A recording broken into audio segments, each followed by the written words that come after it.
Hello friends, இன்றைக்கி நாம் ரொம்ப யூஸ்ஃபுல்லான ஒரு விஷயம் தாங்க பார்க்க போகிறோம். நல்லா தொங்கிட்டு இருக்கக்கூடிய இந்த காது ஓட்டைகளை நம்ம அடைக்கிறதுக்கு ரொம்ப சிரமப்படுவோம். கம்மல் போட்டாவே அப்படியே தொங்கிட்டு இருக்கும், சரியாகவே உட்காராது. ஆனால் இனி பார்த்திங்கன்னா நமக்கு அந்த பிரச்சனையே இருக்காது. ரொம்ப ஈஸியாக காதில் இருக்கக்கூடிய இந்த தொங்கிட்டு இருக்க ஓட்டையை நிரந்தரமாகவே நம்ம ஒட்ட வைக்க முடியும். இதுக்கு ஒரு சூப்பரான டிப்ஸ் தாங்க பார்க்க போகிறோம். நார்மலாக இந்த மாதிரி காது ஓட்டை பெருசாகிடுச்சு அப்படின்னா நம்ம சர்ஜரி பண்ணாவோ அல்லது தையல் போட்டாவோ தான் நம்ம மறுபடியும் அதை சரி பண்ணி காதில் சரியாக கம்மல் போடவே முடியும். இப்போ நான் ஒரு கற்றாழை ஒன்று எடுத்து வச்சுருக்கிறேன். இந்த கற்றாழையை நம்ம யூஸ் பண்ணுறதுக்கு முன்னாடி நல்லா கழுவி எடுத்துக்கணும். இப்போ இந்த கற்றாழையை ஒரு மிக்ஸி ஜார் எடுத்து இந்த மிக்ஸி ஜாரில் இந்த மாதிரி குட்டி குட்டியாக கட் பண்ணி போட்டுக்கலாங்க. இப்போ நம்ம 2 பல் பூண்டு எடுத்துக்கலாங்க. நம்ம சமையலுக்கு யூஸ் பண்ணுவோம் இல்லையா பூண்டு, அதில் 2 பல் எடுத்தாச்சு. தண்ணி எதுவுமே ஊற்றக்கூடாது. 2லேருந்து 3 கிராம்பு எடுத்து வச்சுருக்கிறேன். நம்ம பிரியாணிக்கு யூஸ் பண்ணுற கிராம்பு தான். ஒரு பாத்திரத்துலேயோ ஒரு பவுல்லையோ இந்த மாதிரி எடுத்து போட்டுக்கலாம். ஒரு கல்லோ அல்லது ஒரு கட்டையோ வச்சு இந்த மாதிரி நல்லா தட்டி கொடுத்துக்கலாங்க. நல்லா பவுடராகி கிடைக்கணும் நமக்கு. இப்போ நம்ம தட்டி எடுத்துட்டோம். இந்த அளவுக்கு நமக்கு பவுடராகி கிடச்சிருக்குது. இப்போது இந்த மிக்ஸி ஜாரில் நம்ம அடித்து எடுத்தோம் இல்லைங்களா, இதை நம்ம ஓப்பன் பண்ணி பார்க்கலாம். நல்லா அரைஞ்சிருக்குது. நான் இதில் தண்ணி எதுவுமே சேர்த்துக்கல. இப்போ நாம் கிராம்பு போட்டிருக்கிற இந்த பவுலில் இந்த மாதிரி வடிகட்டி எடுத்து வச்சுட்டு இந்த மாதிரி தண்ணி மட்டும் வடிகட்டி எடுத்துக்கலாங்க. கற்றாழை நமக்கு இயற்கையாக கிடைக்கிற ஒரு வலி நிவாரணி பொருள். நம்ம வடிகட்டியில் இருந்த தண்ணி ஃபுல்லாகவே வடித்து எடுத்துட்டோம். ஒரு ஸ்பூன் வச்சு நல்லா அமுக்கி கொடுக்கணும். அப்போ தான் அதில் இருக்கிற அந்த ஜெல் எல்லாமே கிடைக்கும். இதில் ஒரு 1/2 டீஸ்பூனுக்கு மஞ்சள் தூள் சேர்த்துக்கலாங்க. ஒரு 1/4 டீஸ்பூனுக்கு கல்லுப்பு சேர்த்துக்கலாம். நம்ம சமையலுக்கு யூஸ் பண்ணுற கல்லுப்பு 1/4 டீஸ்பூனுக்கு சேர்த்துக்கலாம். இப்போ நம்ம சேர்த்துக்க வேண்டிய முக்கியமான பொருள் கடுகு எண்ணெய். எல்லா கடைகளுமே கிடைக்கும் கடுகு எண்ணெய். கடுகு எண்ணெய் ஒரு சூப்பரான ஒரு வலி நிவாரணி பொருள். இதில் ஒரு 2லேருந்து 3 டீஸ்பூனுக்கு நாம் இதில் சேர்த்துக்கலாம். சப்போஸ் கடுகு எண்ணெய் உங்ககிட்ட இல்லை அப்படின்னா நல்லெண்ணெய் சேர்த்துக்கலாம் அதுக்கு பதிலாக. இப்போ நான் 3 டீஸ்பூனுக்கு சேர்த்துருக்குறேன். எல்லாத்தையும் நல்லா மிக்ஸ் பண்ணி விட்டுக்கலாங்க. சுகர் வரும்போது பாத எரிச்சல் அதிகமாகும். அதே மாதிரி கால் விரல்களில் இருக்கக்கூடிய இடுக்குகளில் நிறைய புண்ணு வரதுக்கு நிறைய வாய்ப்பு இருக்குது. கால் நிறைய கொப்பளங்கள் வரதுக்கும் நிறைய வாய்ப்பு இருக்குது. நாம் இதில் மஞ்சள் சேர்த்துருக்கிறதால நமக்கு இது ஒரு சிறந்த ஆன்டிபயோட்டிக் மாதிரியும் செயல்படும். இப்போ நம்ம ஒரு கரண்டியோ அல்லது ஒரு பாத்திரமோ எடுத்து வச்சு இந்த எண்ணெயை நல்லா சூடு பண்ணி எடுத்துக்கலாம். ஒரு 10 நிமிஷமாவது இந்த மாதிரி வச்சுட்டு நல்லா சூடு பண்ணி எடுக்கணும். ஒரு கொதிச்ச உடனேயே நம்ம இறக்கி வச்சிடக்கூடாது. கொஞ்ச நேரம் நம்ம லோ ஃப்ளேமில் வச்சு நல்லா சூடு பண்ணணும். அப்போ தான் கொஞ்சம் வற்றுற மாதிரி இருக்கும். இந்த மாதிரி லைட்டாக வற்றினதுக்கப்புறமா நம்ம ஃப்ளேம் ஆஃப் பண்ணிக்கலாங்க. இரவு நேரம் நம்ம தூங்க போகிறதுக்கு முன்னாடி காலை ஒரு தடவை நல்லா கழுவிட்டு அதுக்கப்புறமா தொடச்சதுக்கப்புறமா இந்த எண்ணெயை இந்த மாதிரி போட்டு விட்டுக்கலாம். இதுவும் நம்ம டெய்லி நம்ம தூங்க போகிறதுக்கு முன்னாடி செஞ்சுக்கலாம். அதே மாதிரி முதல்ல நம்ம ஒரு மெத்தட் பண்ணோம் இல்லைங்களா, கஞ்சி தண்ணி ஊற்றி, அது நம்ம வாரத்தில் 2 நாட்களோ அல்லது 3 நாட்களோ நம்ம சும்மா இருக்கும்போது அது செஞ்சாவே போதும்.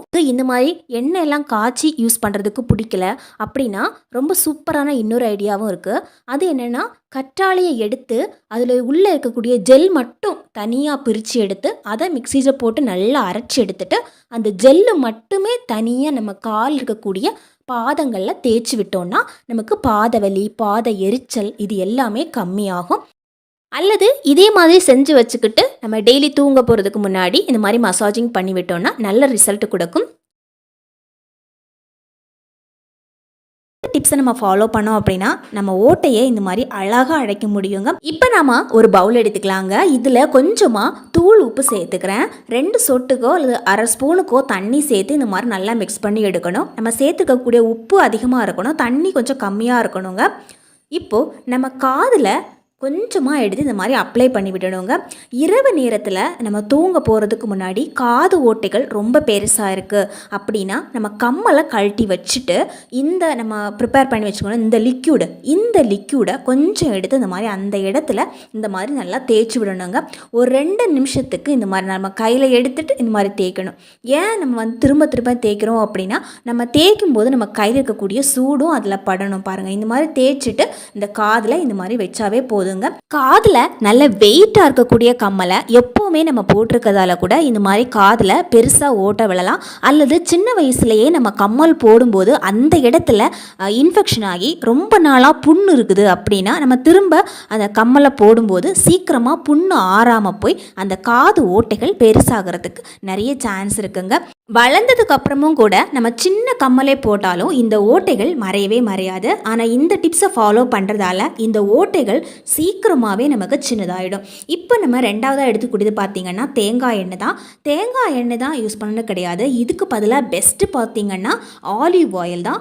ஆலிவ் ஆயில் இல்லை அப்படின்னா மட்டும் தேங்காய் எண்ணெய் எடுத்துக்கோங்க. நம்ம ஆலிவ் ஆயில் எதுக்காக யூஸ் பண்ணுறோம் அப்படின்னா அது நல்லா ஸ்கின்னை நல்லா டைட் பண்ணும். அதுக்காக தான் நம்ம வந்து ஆலிவ் ஆயிலை யூஸ் பண்ணுறோம்.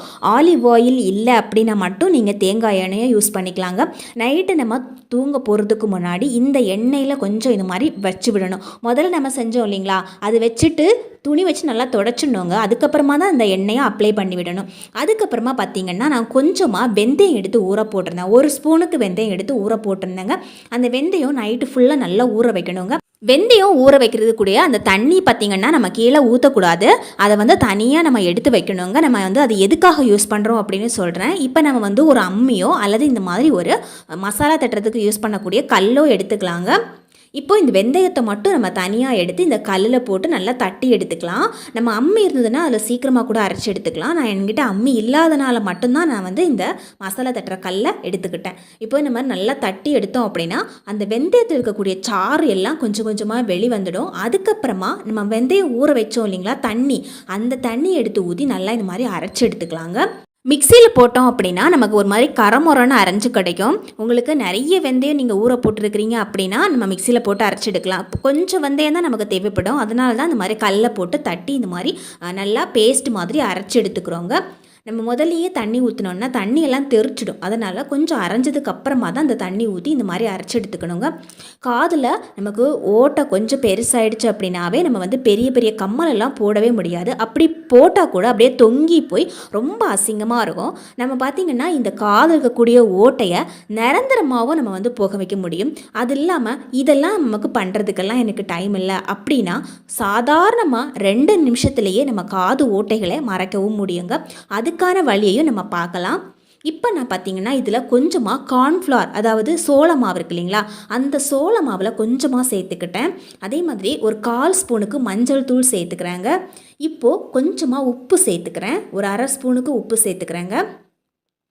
இப்போ கொஞ்சம் தண்ணி சேர்க்கணும். ரொம்ப தண்ணி சேர்க்கக்கூடாது. கொஞ்சம் தண்ணி சேர்த்து நல்லா இந்த மாதிரி மிக்ஸ் பண்ணி எடுத்துக்கலாங்க.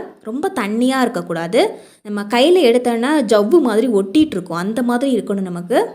பாருங்கள், இந்த மாதிரி நம்ம வந்து மிக்ஸ் பண்ணி வச்சாவே போதுங்க.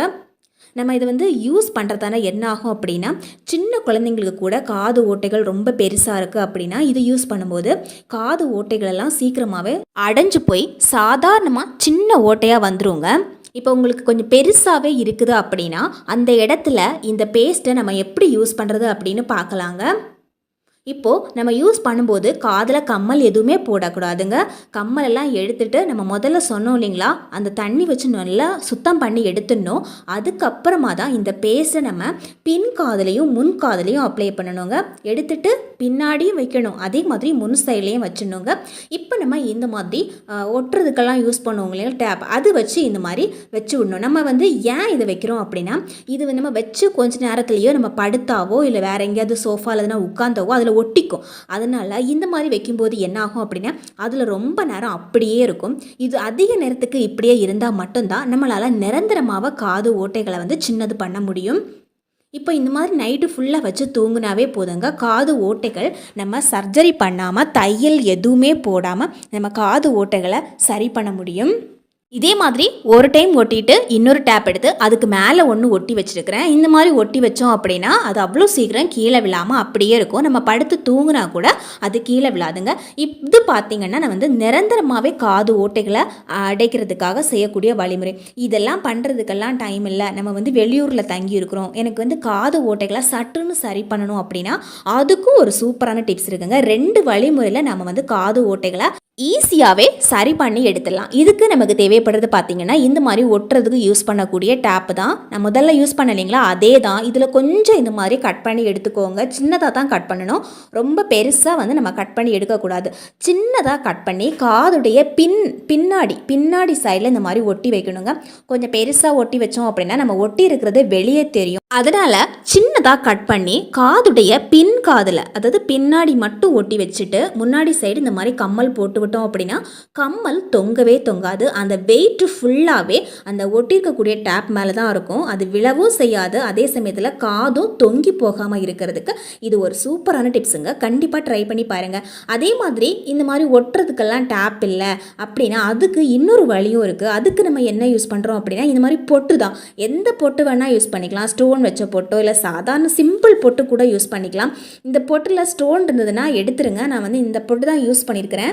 இந்த பொட்டில் இருந்த ஸ்டோனை வந்து நான் வந்து அப்படியே கழட்டி எடுத்துட்டேன். இந்த மாதிரி டேப்பும் ஒட்டிக்கலாங்க. இது இல்லைன்னா இந்த மாதிரி பொட்டும் யூஸ் பண்ணிக்கலாம்.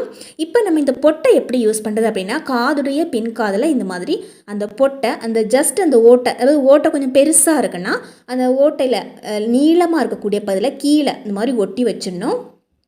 ஒட்டி வச்சுட்டு அதுக்கப்புறமா கம்மல் போட்டிங்கன்னா கம்மல் கொஞ்சம் கூட தொங்கவே தொங்காதுங்க. வீடியோ பிடிச்சா கண்டிப்பாக லைக் பண்ணி ஷேர் பண்ணுங்கள் ஃப்ரெண்ட்ஸ். அதே மாதிரி சேனலுக்கு சப்ஸ்கிரைப் பண்ணி வச்சுக்கோங்க. நிறைய யூஸ்ஃபுல்லான டிப்ஸ் உங்களுக்கு அப்டேட் பண்ணிட்டே இருப்போம்.